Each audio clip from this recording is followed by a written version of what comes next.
تھا کہ مغرب کی نماز کے بعد سنا ہے کہ جھاڑو وغیرہ نہیں دینی چاہیے، اس سے تنگ دستی آ جاتی ہے۔ دیکھیں ہم تو اس سے منع کرتے ہیں، اس سے کوئی مسئلہ نہیں ہوتا۔ باہر کے تمام ملکوں میں رات میں ہی صفائی ہوتی ہے، دبئی وغیرہ میں کافی میں رہا ہوں، دبئی شارجہ دیکھیں رات میں ہی صفائی ہوتی ہے اور بالکل شہر کلین ہوتا ہے، اور جو وہاں پر اللہ کی رحمت برکتیں ظاہری اعتبار سے جس کو آپ اللہ کی برکت اور رحمت سے تعبیر کرتے ہیں وہ بہت زیادہ نظر آتی ہے۔ تو ان کا تنگ دستی سے کوئی تعلق نہیں ہے، اصل تو اللہ تبارک و تعالیٰ کی تقسیم سے ہے۔ کاش ہم تقدیر الہی پر توجہ کرتے۔ رحمت کونین صلی اللہ علیہ وسلم نے ارشاد فرمایا کہ اللہ تعالیٰ نے مخلوق کی تقدیریں ان کی پیدائش سے 50,000 سال پہلے لکھ دی تھیں،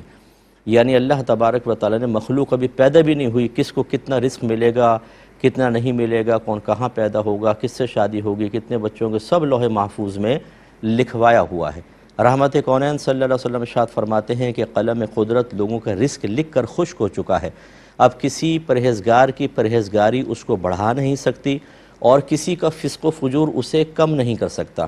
بخاری کی روایت ہے، نبی کریم نے فرمایا جب بچہ ماں کے پیٹ میں 4 ماہ کا ہو جاتا ہے تو ایک فرشتہ آتا ہے اور 4 باتیں اس کے بارے میں اللہ کے حکم سے لکھ دیتا ہے۔ ایک اس کا رزق لکھتا ہے، کتنا کھائے گا کتنا نہیں۔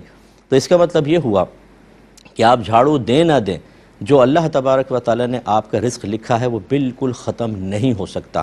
تو پھر اس قسم کی چیزوں پر توجہ کر کے کہ جھاڑو ہی فائل حقیقی بن جائے، یہ مؤثر حقیقی بن جائے، اللہ کے لکھے ہوئے پہ توجہ نہ ہو، ہم کہیں جھاڑو نہ دو تنگ دستیاں آ جائیں گی، اس کا مطلب قرآن و حدیث میں مطلب شریعت اس کو لائک نہیں کرتی ہے۔ شریعت چاہتی ہے ہم قوی الاعتقاد بنیں، مضبوط اعتماد والے بنیں۔ اللہ تعالیٰ نبی کریم فرماتے ہیں اذا تطیرت فامضی، کہ اگر تجھے کوئی بدشگونی کسی چیز کے بارے میں پیدا ہو اس کام کو کر گزر، گھبراؤ نہیں، کرو اس کام کو کرو، کچھ وہی ہوگا جو اللہ تبارک و تعالیٰ نے آپ کی قسمت میں لکھا ہے۔ تو خلاصہ کلام یہ ہے کہ بہرحال یہ ایسی چیز بھی نہیں ہے کہ اس میں ہم جیسے روڈ کراس کر رہے ہیں، آپ کو کہے کہ چلو اللہ نے جو قسمت میں لکھا ہے مروں گا مروں گا نہیں مروں گا نہیں مروں گا، اور آنکھیں بند کر کے کراس کر جائے، یہ تو فزیکلی اعتبار سے بالکل غلط ہوگا۔ وَلَا تُلْقُوا بِأَيْدِيكُمْ إِلَى التَّهْلُكَةِ، اپنے آپ کو ہلاکت میں مبتلا نہ کرو۔ یہ ایک الگ مسئلہ ہے، یہ تو ایک ظاہری چیز ہے جو ہر شخص محسوس کر سکتا ہے، حسی چیز ہے۔ لیکن جھاڑو دیں گے تنگ دستی آئے گی، اس کا تعلق غیب سے ہے، یہ حسی چیز نہیں ہے، اور یہ اللہ اس کے رسول کے بتائے بغیر آپ اور میں متعین نہیں کر سکتے ہیں۔ تو اب کوئی اگر اس پہ عمل کرنا چاہے، میں جب اس قسم کے جواب دیتا ہوں بعض لوگ سمجھتے ہیں شاید میں فلاں کی مخالفت کر رہا ہوں۔ مخالفت ہمارا طریقہ ہی نہیں ہے، صحیح میں آپ کو عرض کروں، ان چکروں میں پڑھتا ہی نہیں ہوں۔ میں شریعت کا حکم بیان کرتا ہوں، لیکن اگر شریعت کا حکم کسی کو اپنے خلاف محسوس ہو یا تو وہ اس پر اسی کے مطابق قرآن و حدیث سے دلیل لائے، میں قرآن حدیث پیش کروں، آپ کہیں کہ نہیں ہمارا ذہن ایسا کہتا ہے، اب آپ خود ہی فیصلہ کر لیجئے، یعنی کہنے والا خود فیصلہ کر لے کہ قرآن و حدیث کے مقابل اپنی سوچ اور فکر یا بعض کسی بزرگ سے منقول کوئی چیز کو پیش کرنا کیسا ہے۔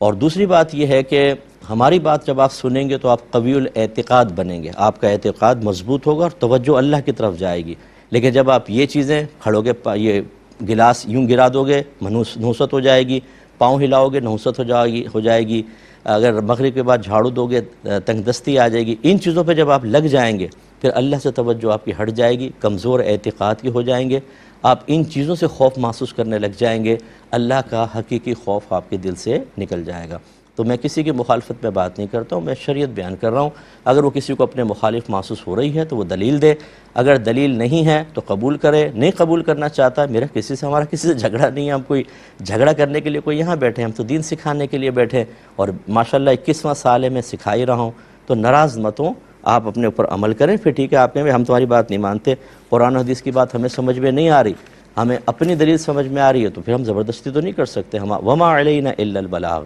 ہم تک تو بات کو پہنچا دینا ہی لازم ہے۔ یہ بھائی نے فرمایا کہ پہلے ایک مسجد کا پلاٹ تھا، وہ مسجد کے لیے وقف جگہ تھی، پھر کسی نے مدرسے کے لیے بھی ایک جگہ دے دی، اب مدرسہ بنا لیا گیا، اور مسجد ایک چھوٹی سی جگہ پر ہے، مدرسہ بڑا ہے، نمازیں بہت ساری اس میں ہوتی ہیں۔ تو اس سے پہلے کہ میں باقی چیز کور کروں، پہلے میں اس پہ کلام کر لیتا ہوں۔ یاد رکھیے کہ جو چیز کو وقف کرتا ہے اس کو واقف کہتے ہیں۔